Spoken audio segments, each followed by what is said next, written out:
Meanwhile, Karnataka Minister Priyank Kharge has gone on to slam the new UGC guidelines. The new UGC proposal is an attempt, as according to him, to impose RSS ideology on the youth of this country. Minister Priyank Kharge's sharp attack coming in on the latest guidelines from the government. He has said that the UGC guidelines wants the centre to control state universities, and if you want to do that, also fund them more. So that's the latest coming in right now.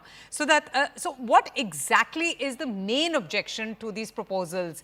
Because these non-BJP ruled states feel that these recommendations, they undermine the federal principle.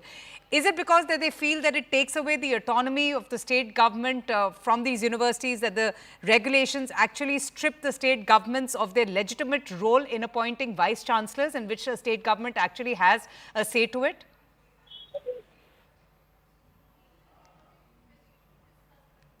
So that, can you hear me? Yes, so these objections that the state government is facing or placing is exactly in this very regard. They feel that the autonomy they have in controlling the state-run universities is going to be stripped away from them.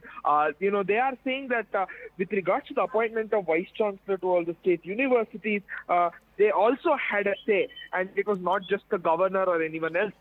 So they believe their role in the state-run universities is being undermined, is being minimized, and this is exactly why they're placing these, reservations. In fact, Minister Priyank Kharge too said that if the state universities were to be run by the center, and if they were, trying to come under the center according to the latest UGC guidelines, they should also be funded more. And if the state, he has accused the center and the UGC of in fact trying to take over state-run universities, and the funding was not necessarily coming in the same way.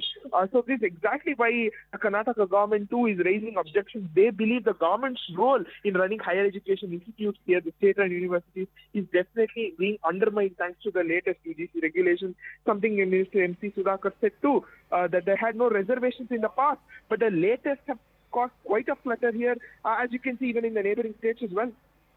Absolutely. And let's listen to what Priyank Kharge had to say about the UGC regulations that have clearly caused a lot of debate and stir amongst the non-BJP ruled states. The new UGC guidelines is nothing but to ensure that the central government takes over universities. If they are so keen on taking over even state universities or private universities, let them start funding it also. Just because you have the government, you are the central government, you just cannot pass legislations that will affect the federal structure of the country. Well, it's a concurrent subject. And we have all the rights as a state to run our own universities. But this kind of interference is nothing but to seep into the education system, put their agenda into the education system, brainwash our students unscientifically, and push them into the RSS ideology. This is nothing but that. And we are strongly opposing that, and we will fight this out legally if necessary.